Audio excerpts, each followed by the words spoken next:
everyone, and welcome.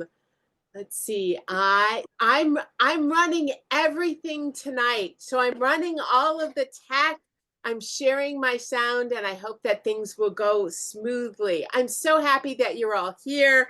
Welcome. My name is Julie Enzer. I'm the editor and publisher of Sinister Wisdom, and we're so excited to have this reading tonight with Petra Kuppers and friends celebrating queer Crip poetry.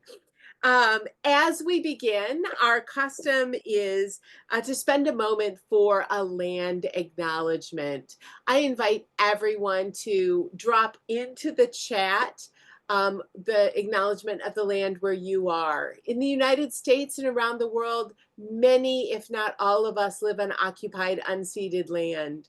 I am in what is now Dover, Florida, the traditional homelands and territories of the Seminole. As I said, I invite you to insert into the chat your location and acknowledge the land on which you live. As we think about colonialism in our own countries, I know many of us also think about the ongoing conflict and war in the Middle East, particularly as war in the region continues to escalate. In this moment, I invite us also all to pause in solidarity with all who are mourning the loss of life, all awaiting the return of hostages, detainees, and political prisoners, and for an end to the occupation. May we all raise our voices for peace and dedicate labor to achieve it. This event this evening is a special addition to our usual Sinister Wisdom series because I was so excited by Petra's new book, Diver Beneath the Street. And I'm going to drop a link into the chat for that a couple times this evening. And we wanted to share her work with you. But before we begin, I want to share a brief word about Sinister Wisdom. If you're not familiar with Sinister Wisdom is a quarterly journal of lesbian literature and art.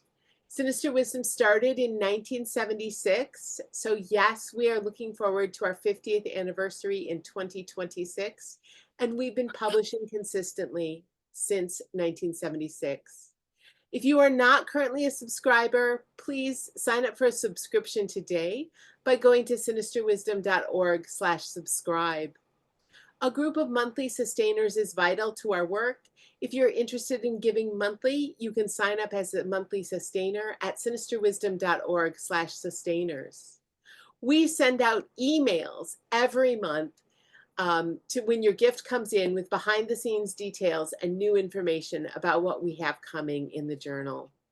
I'd also like to remind people as you're looking to the new year that I still have a limited number of 2025 calendars in stock.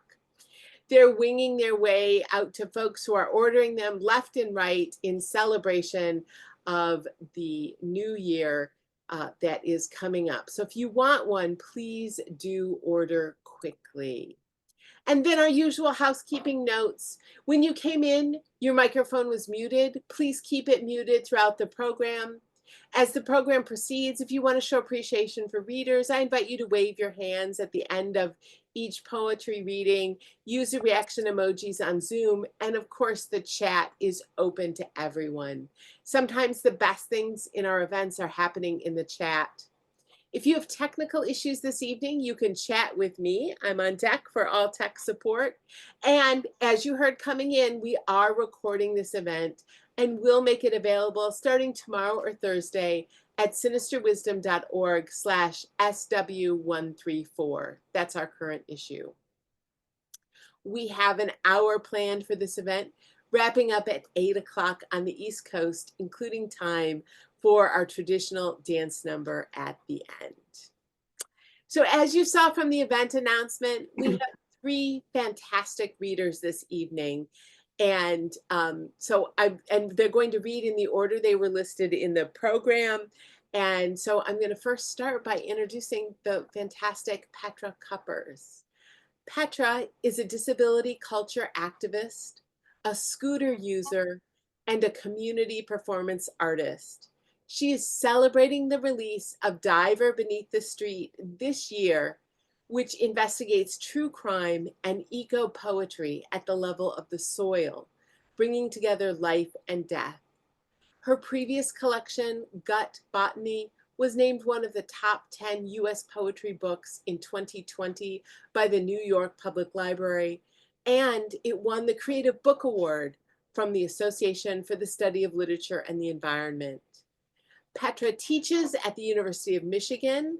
She was a 2023 Guggenheim Fellow and is currently a Just Tech Fellow. Petra, please join us to read and talk about your wonderful new book. Thank you so much. Thank you so much. It's wonderful to see you all. Thank you. Many people here that I know, which is really lovely. Julie, thank you so much for your generosity in having us.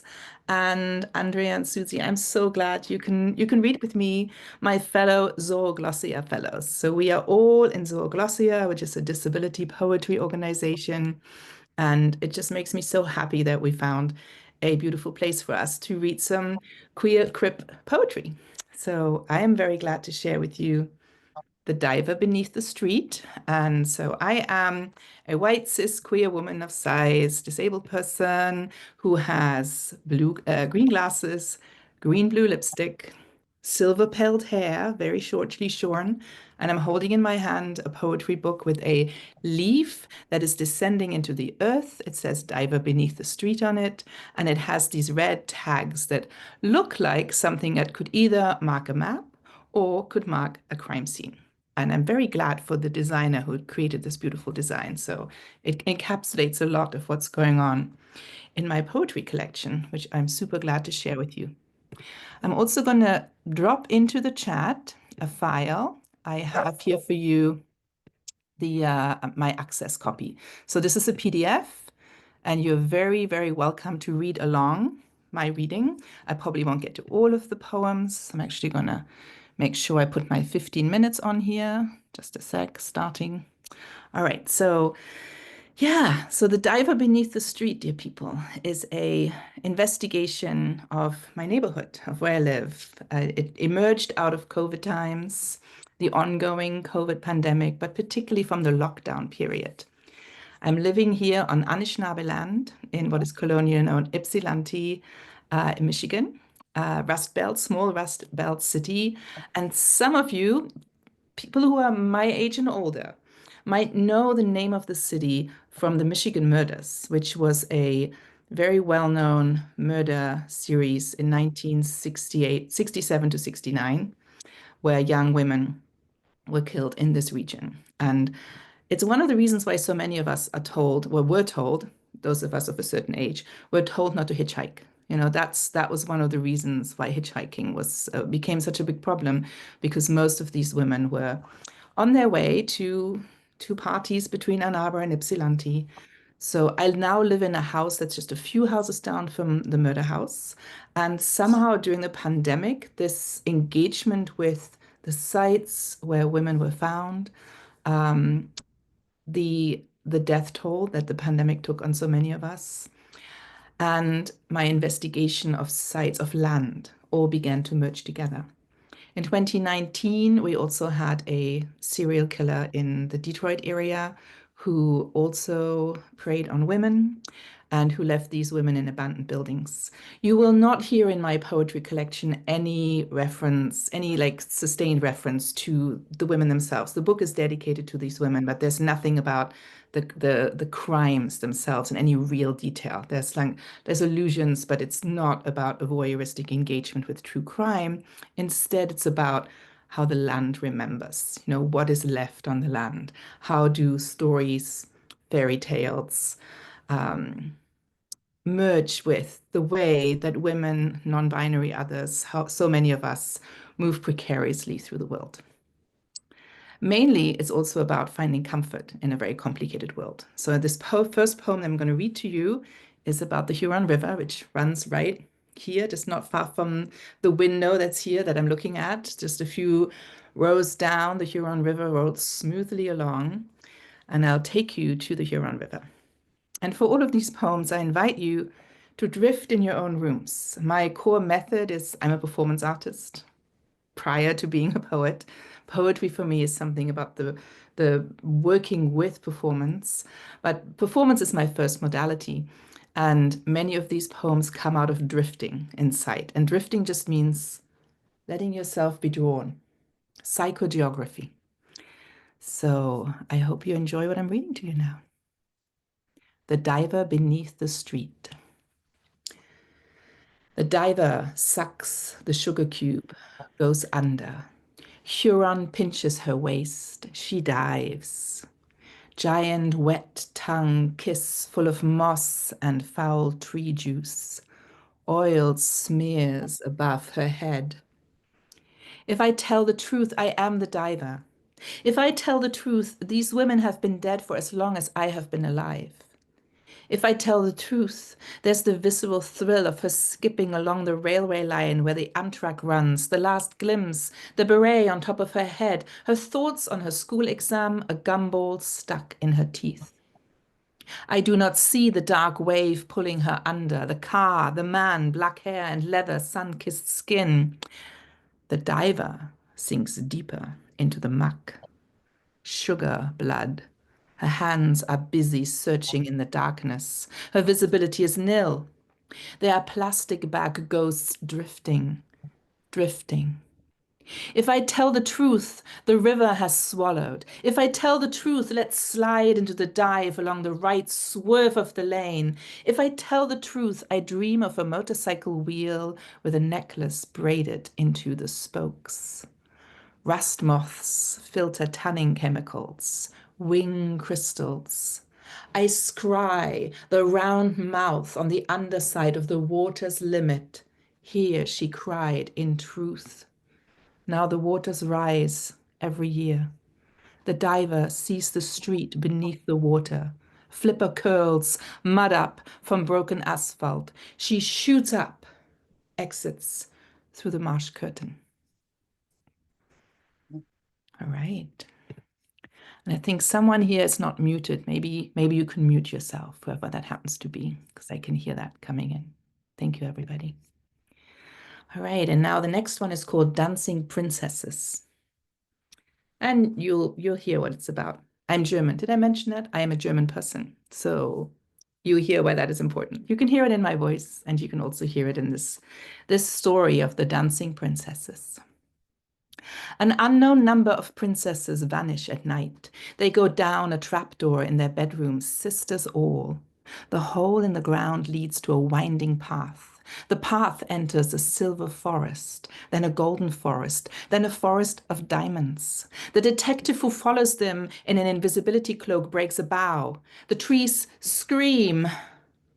The unknown number of princesses arrive at a lake. An unknown number of princes and princesses await them with boats. They hitch a ride, and the invisible detective jumps in with the youngest princess. Her swain complains that the boat is heavier than normal. The princess says, "It's the heat. We're all getting tired." The company arrives at a castle. They dance the night away. At 3 a.m., the shoes of an unknown number of princesses are worn through, in tatters, with holes, decayed and fragile. They all, including the invisible detective, run home up the staircase, through the trapdoor, across the creaky floorboards, and are found asleep the next morning. There were two brothers by the name of Grimm. They collected this tale, a story brought to them. Sometimes unnamed women garnered the stories, detectives at the hearth, informants. Ethnographic practices in the German countryside, fantasy, police procedural, to warn of the dire wolf, to not go out at night, to see your true love in a lying mirror, to dance in burning coals. Wesens live all around you right now. In the Grimm story, the detective is an old, tired soldier out to gain a wife and a kingdom if he finds the answer to the vanishing women and their danced-out shoes. There are few answers, and only a handful that would stand up in court. In this story, numbers are not endless. Numbers huge and obscured. Detectives hurt others in their hand. Trees scream with a train whistle.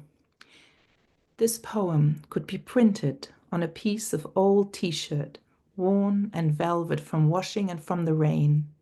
Maybe a mouse pilfers threads for its nest. A swallow shits on it, coming home into the barn's high beams after hunting and eating a thick, furry moth. Women vanish, are accused of going dancing. Kings and queens alert them to danger and to seek to imprison them with heavy door locks and golden keys. The danger comes from the soldiers out there. Good citizens blend in to fool. The youngest princess, not 14 years old, climbs into her ride. A boat of a car, fins slice the air, traverse the moat. The princess so dark, so fair. In the night, sleep in the golden bow, sleep in the abandoned lot. Diamond eyelids blink cat's eyes for the club. Lies to the mother, there lies the rub.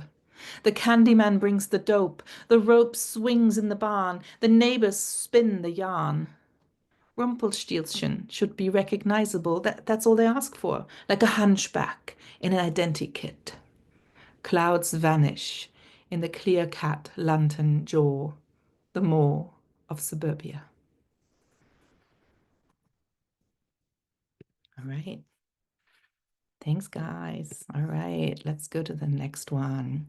So I'm also a filmmaker. I think quite a few of you know me as much as a filmmaker and a performance artist, as a poet. So this next poem is written at about the site of one of the murdered women in Detroit.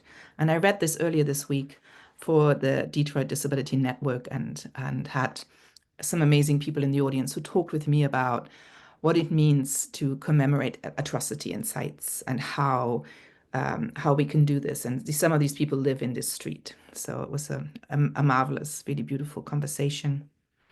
So this is how I do it. And there is the words action and cutter in there. So you hear sort of film language in here.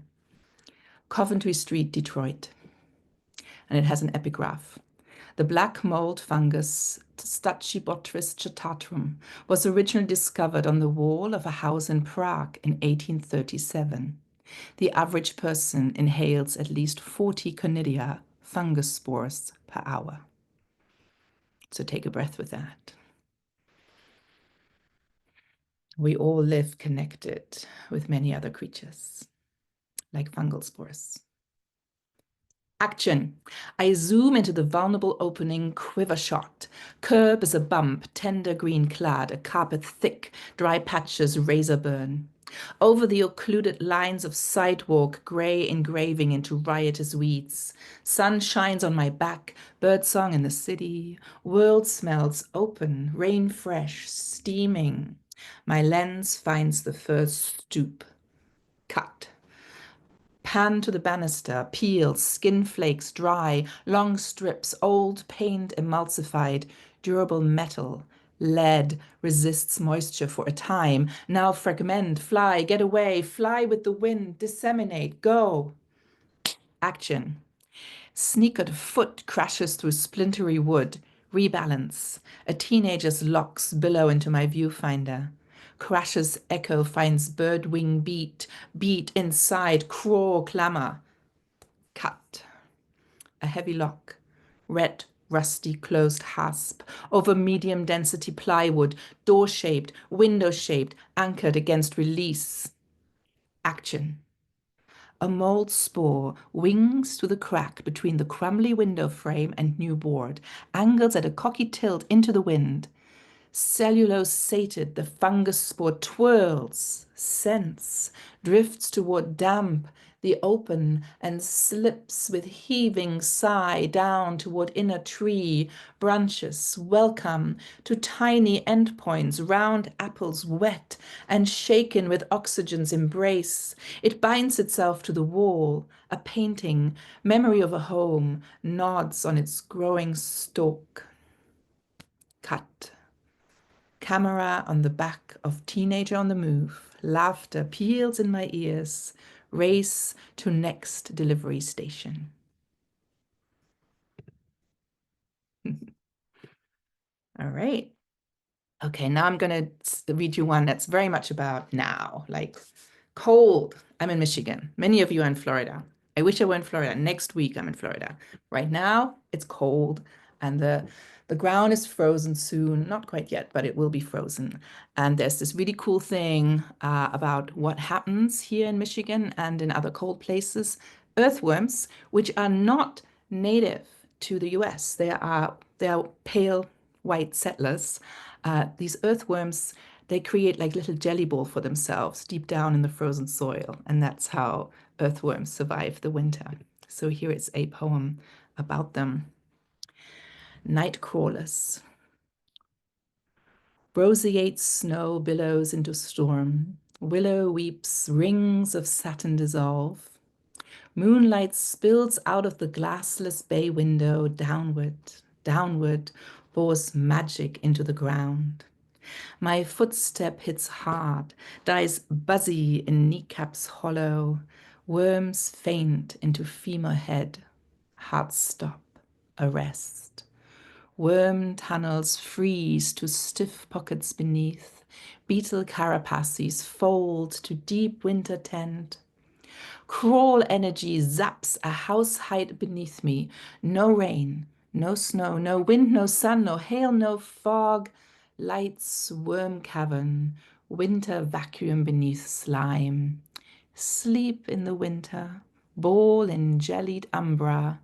Bind us deep down, fix nitrogen, seed soils, clasp heart memories of liquid, earthen spring.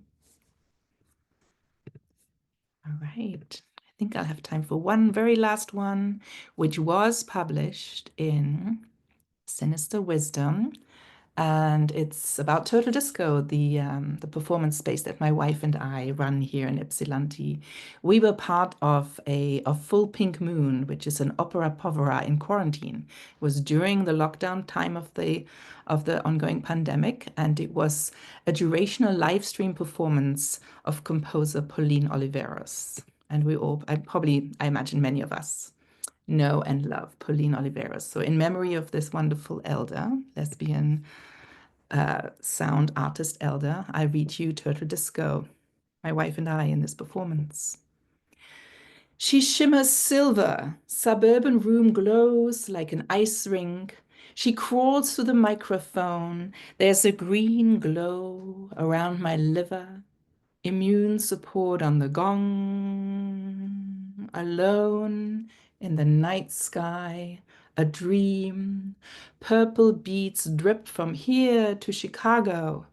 Her full pink moon tutu crown flicks across my lips. Grease paint dissolves into almond cream. No note is wrong in the universal hum. 3 hours in, midnight is a slow river. My shoulders press the steel-tongue drum, fingers vibrate, cool metal cry, hypnagogic caress of darkness. She rises high. Thank you, everybody. Thanks so much, and I hand it on to the next reader. Thank you so much, Petra. That was wonderful. Our next reader is, I'm going to remove the spotlight here. Our next reader is Heidi Andrea Restrepo Rhodes. Heidi is a writer, scholar, artist, cultural worker, and professor in feminist, queer, and disability studies. They are the author of The Inheritance of Haunting from the University of Notre Dame Press, the chapbook Ephemeral from Eco-Theo Collective, and the forthcoming book Afterlives of Discovery, Speculative Geographies in the Settler Colonial Imagination. They are editor, curator of the Anomalous Press column Wild Wired, Neuroqueer and Neurodivergent Poetics, and their poetry and nonfiction have been published in American Poetry Review, The Normal School, Poetry Magazine, and other places.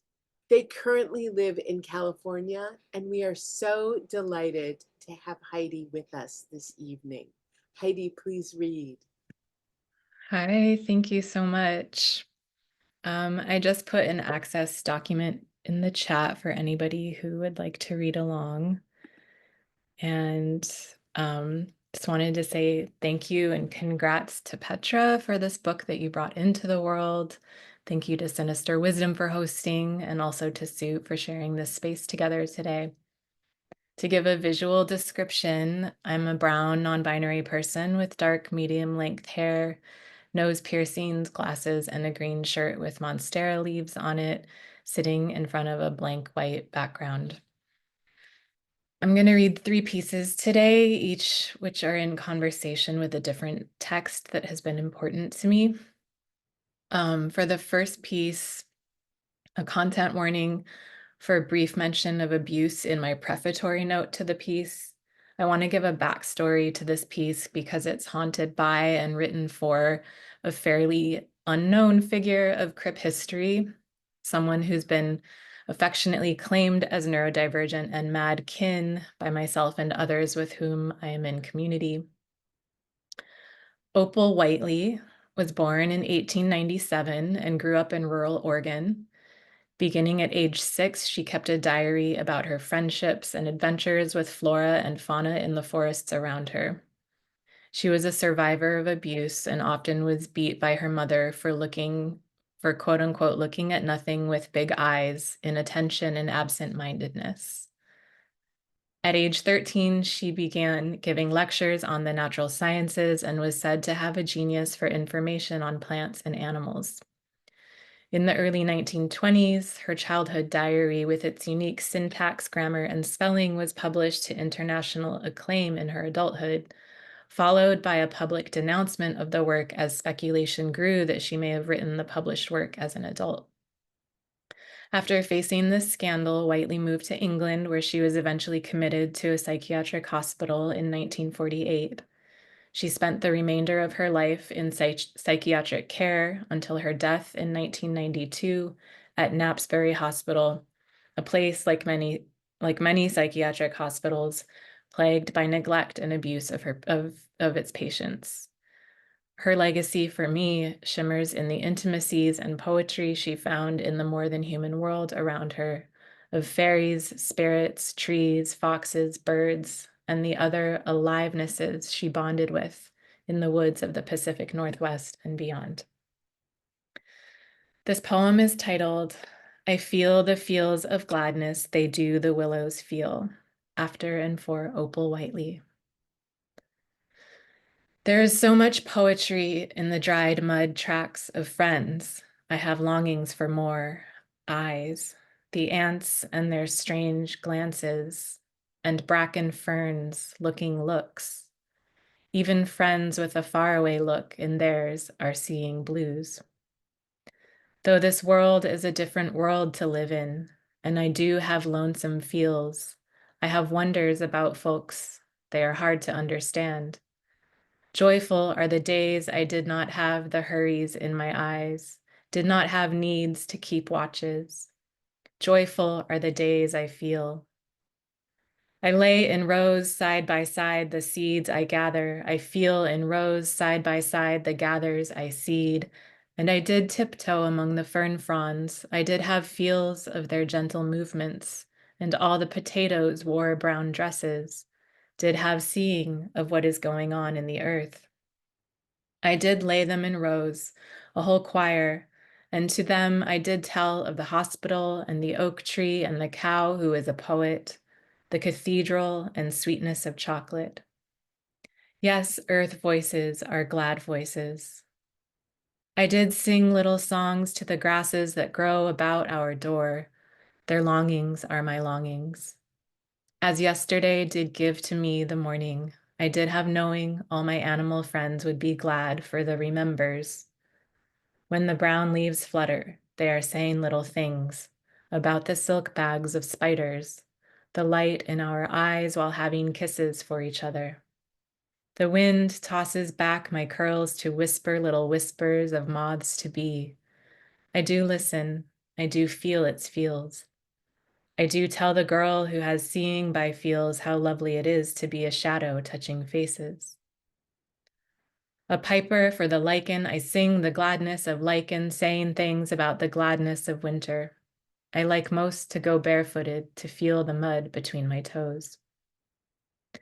Who lingers in the treetops, who lingers by the lily, I have wonders. I looks up at the trees grand, and I am always having longings to pray, talk with the willows, voices from out the earth. The things of their saying are the things of gladness growing. It is music. The grasses do feel the feels of gladness. The pine tree is saying a poem, and all the songs of flowers. Even in the quivering losses, the longings of the mud do long for the feet of those dead gone.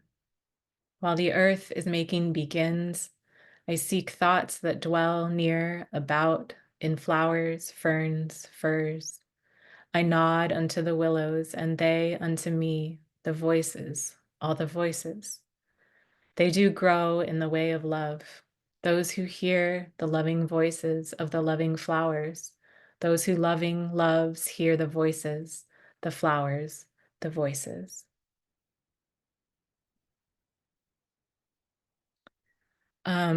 Words and images in this next poem are borrowed and collaged from Donna Haraway's 2016 essay, Tentacular Thinking, Anthropocene, Capitalocene, Cthulhucene.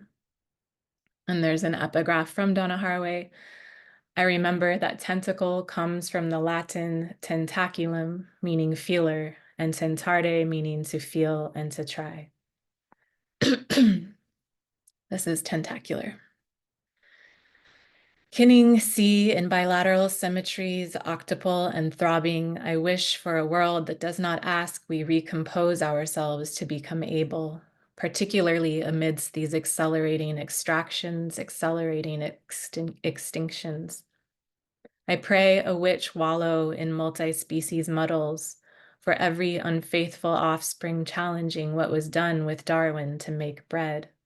The dead believe in me, why can't you? Are you so estranged from your own neural extravaganza, playing its music in and out of the clouds? Nobody lives everywhere. Let us be an intrusive event that undoes thinking as usual. Wreck these fresh epics of the thick present accelerating the unworldings of corporate nationalism. Interlace with me, you who've eaten with your 8 arms and fungal tangles. Taken your myofibril braids to town on those who submit in bewitched commitment to the lure of progress. Everything breaks down eventually, even space bodies, even empires. Consider your smallness in the face of panspermia, all of this seeded from galactic dust. Steam engines and coal production provoked a brutal mutation upon the earth, and now our grandchildren are a future drowning in melted snow by way of men ensorcelled in their hoarding. The devil is in the details, how to revolt. I want no settled lineage. I claim no reliable kind, genre, gender. Good figures we are for the luring, beckoning, gorgeous, finite, dangerous precarities of these waters, extending insectile optics, invertebrate terrain, or that every arm is more than a limb. Collect up the trash of this epic, exorcise any lingering notions of linear, but keep the lives lived along lines, trying and trying. Wrap around me, sweet and fingery, into the vital functions emerging from a synodarian arcade. Tendrilled reboot for being, beloved. Feeling and feeling alien though we be. Each of us, our 9 brains, our 3 hearts. This last piece kind of emerged out of my reading of Erin Manning's Always More Than One Individuation's Dance, and was published in the Soma Flights issue that Petra edited with Michigan Quarterly. The epigraph is, what if neither skin nor self were the starting point for the complex interrelational matrix of being and worlding? This is in the neuroqueer universe, akin across the quantum field. All this withness of body worlding, and I am neither skin nor self when I weave. A diffraction and interference pattern, light bending over the razor's edge. The voice of your eyes is deeper than all roses. Synesthetic orchestration. Yes, hearing is a looking, is a touching and a scent. Yes, loving, let's remember, is a knowing, sensing, tending, tuning. And seeing you feelingly near and far, all distance is mere illusion.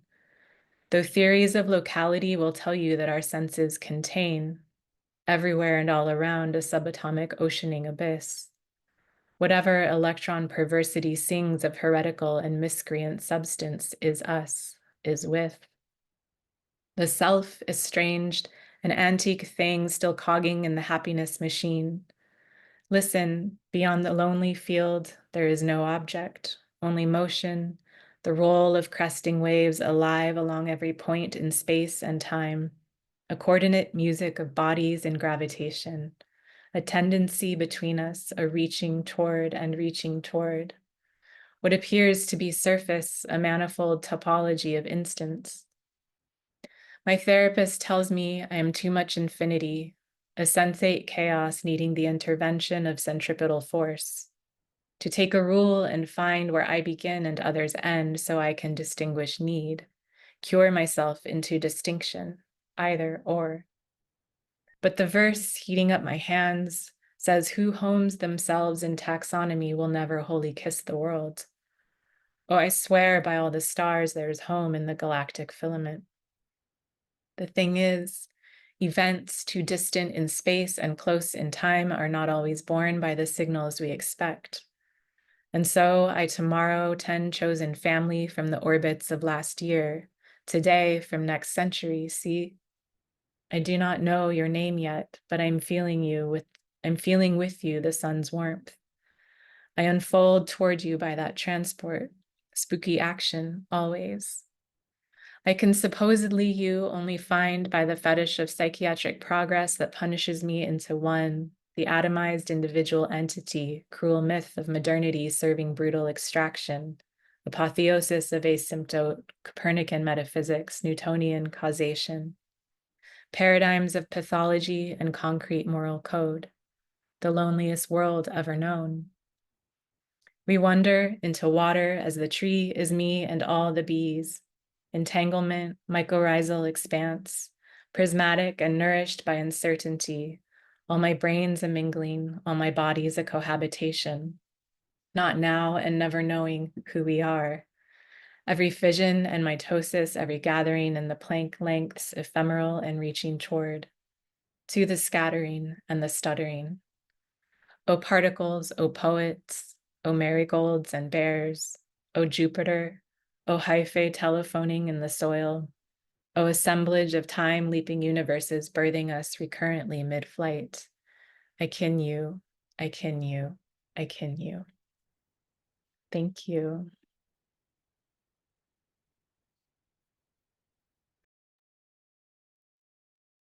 Heidi, thank you so much. That was a delight.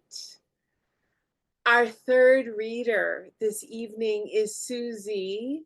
Susie is a poet, writer, artist, and equestrian, born with Crohn's, apparently neurodivergent, and with additional disabilities that were acquired as the result of violence upon her. Susie is the solo artist editor of Red Mare, an eco-feminist, artist-made, hand-sewn, art cover, numbered limited poetry chapbook series. Susie's recent books include Danka and Flux. Susie has been included in recent anthologies, including New Generation Beats, Florida Bards, and Border Beats, as well as zine publications in poetry and essays. Please join me in welcoming Susie. And I'm also going to initiate. Susie, you have to unmute. There, perfect. Thank you so much, everyone, for having me. I really appreciate this. I really appreciate everyone coming out this evening. The first poem I'm going to present to you was just recently published by Rogue Agent. And it's called Bracket D. The epigram is "The livid morning falls," Baudelaire. To live in a disabled body, to turn the deaf ear skyward, where bloom the flowers of evil that root in growling ground, sightless with nausea, folded, undone, a disabled body, the scarring to vision, line is lost to light. This disabled body, your food poisons me. Ears to knees I am oozing. I am writhing, fevered and drenched. The spasms, the heartbeat, the spasms, the hours. This body, this knot of bones, breeze, is but a wafer of flesh. Come find me in the midnight. I am usually naked. Only the unseeing air touches me. I cannot help but offer myself back into the ages of now. In the mirror is the eroded beach of ancestors. Offer my fragile self, half a haunt and haunted, trembling with tachycardia, trembling in the heat.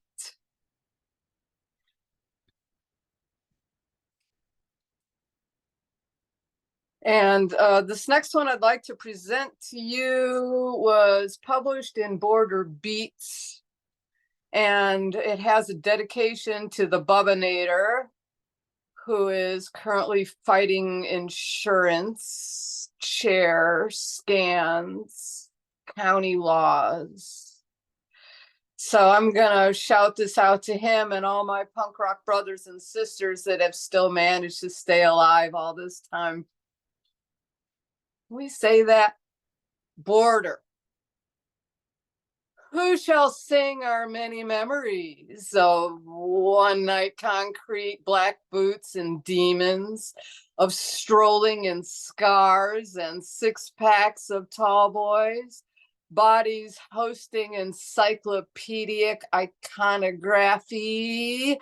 Who is left among us with our iconic addictions, our steady beds, as we pause some morning and greet always the ancestors? Time's oceanic currents tune our ears sometimes.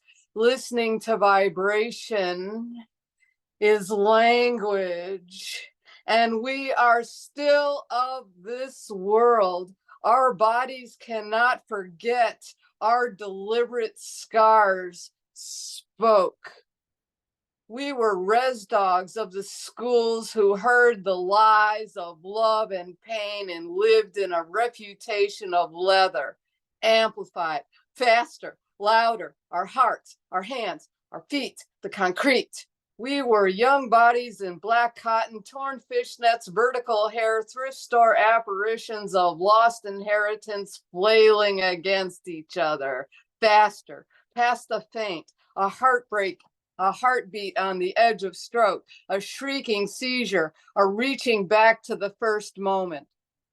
We turn away from your beige, and our bodies were ours. We heard the ancient quickening with our guitars, and our drums shamed your machines, but you ate us, except those who escaped.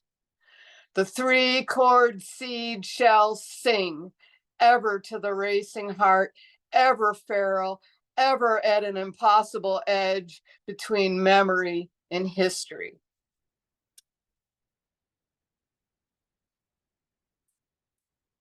All right, so I'm not sure what my time is. Do I have time for 2 or time for 1? Hold your finger up. You have about 5 minutes. So 2 if they're relatively short. Okay. All right. Well, this one, I want to close with a new piece, but I want to do this one because it's hard to read correctly. Because you have to kind of, I beg your pardon, everybody. The pink and gold of morning.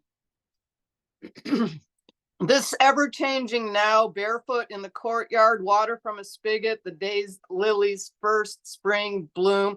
This is the now of lifelong longing. This Coca-Cola, this cigarette, this listening to grasshoppers.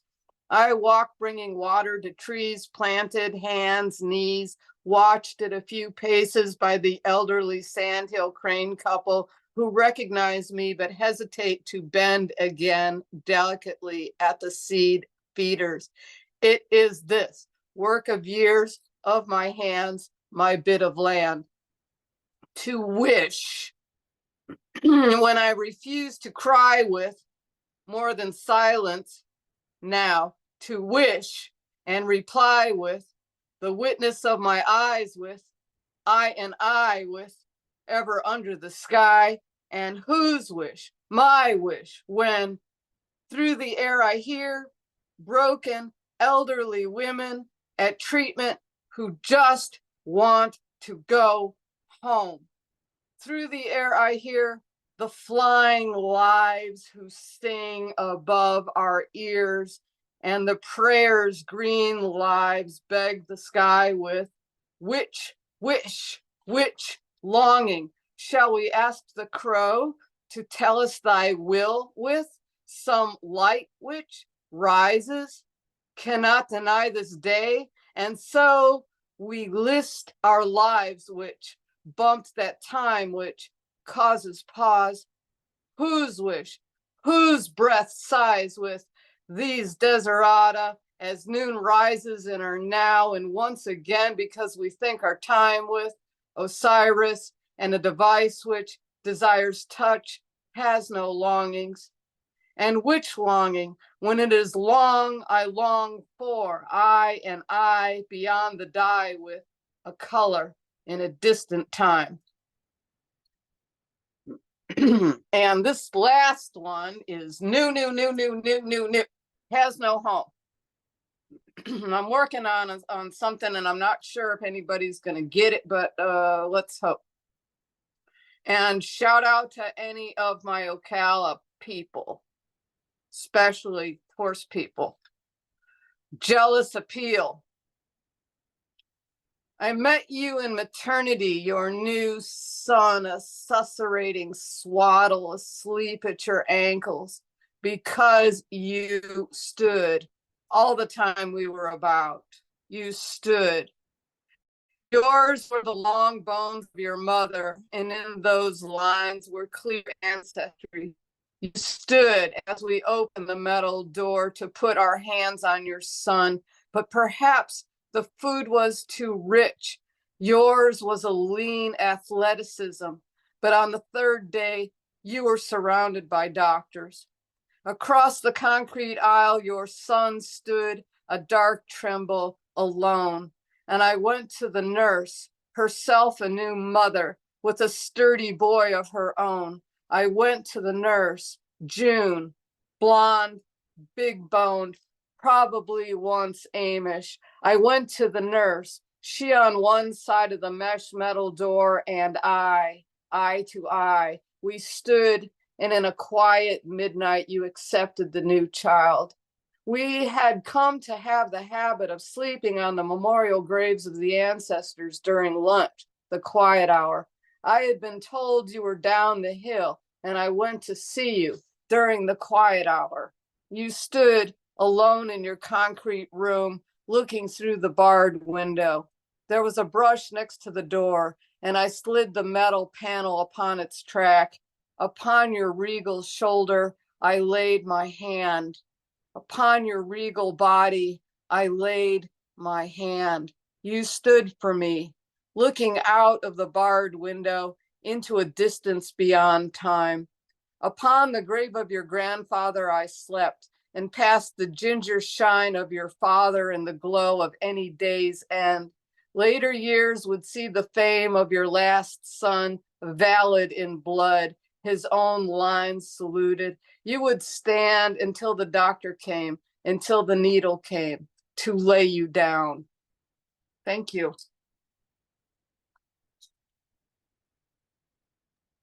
Susie, that was fantastic. Thank you so much.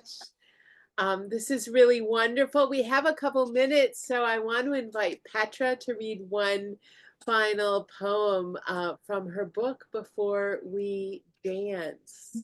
Petra. Thank you so much. Thank you. Oh, what wonderful energy. Thank you, both of you, for reading. It's so connected. It's connected in energy. It's connected in content. It's just been a delight to read with both of you. Thank you so much. And I'll take us out on a seance. So I already told you at the beginning that drift psychogeography, feeling into the land is one of my core methods. So I invite you now to think about your own land, where you are, the indigenous territory that you are on, to feel into that square that you are on. And this might be something you do tomorrow as you're outside, if you're in the dark like me right now. So an earth seance.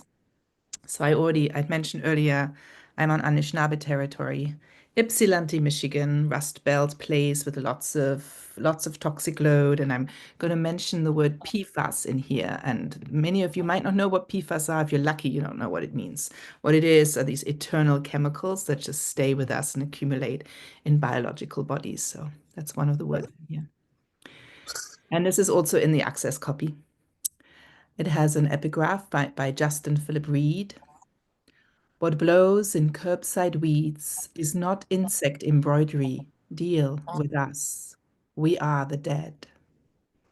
And again, if you've got your microphone on, maybe you can turn that off because we can hear that. What blows in curbside weeds is not insect embroidery. Deal with us. We are the dead.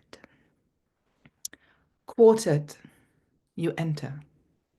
Vivisected, you enter. Push toward dispersal, scatter yourself to the water, winds. Slime sensation drains through soil, mix with compost and mulch, metal core, magnetic pulse, worm mouths, cool and soft, slide along edges. Sunshine warms through the inches, sucks moisture upward. Release hormones, pheromones, send molecule to drift, drift over, drift toward the river, drift toward Lake Erie.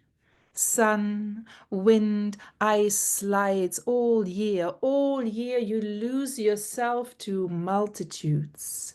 Fragment, filaments, entangle with sticky water, with carbon dusted snow.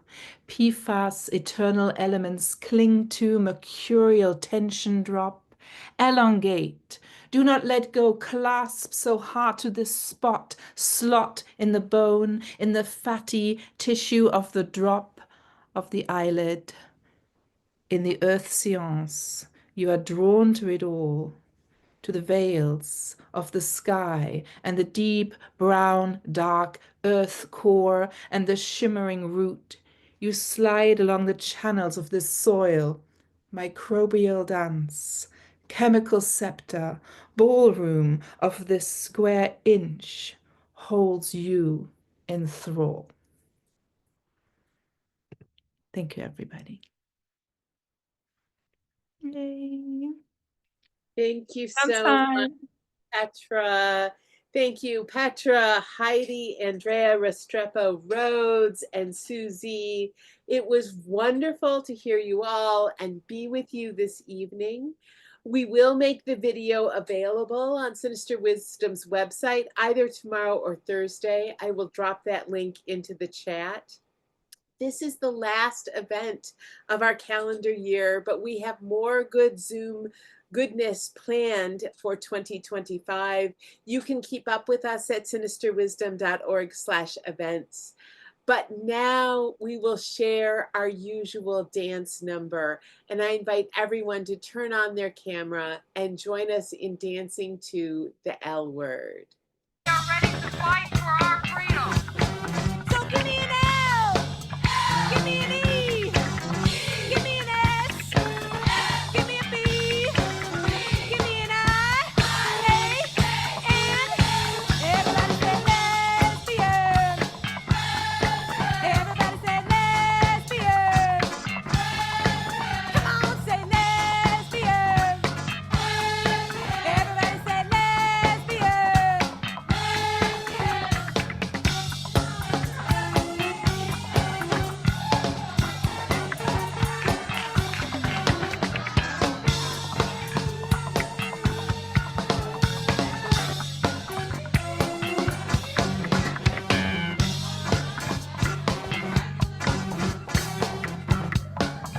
This is a significant time in our community and our visibility as a movement.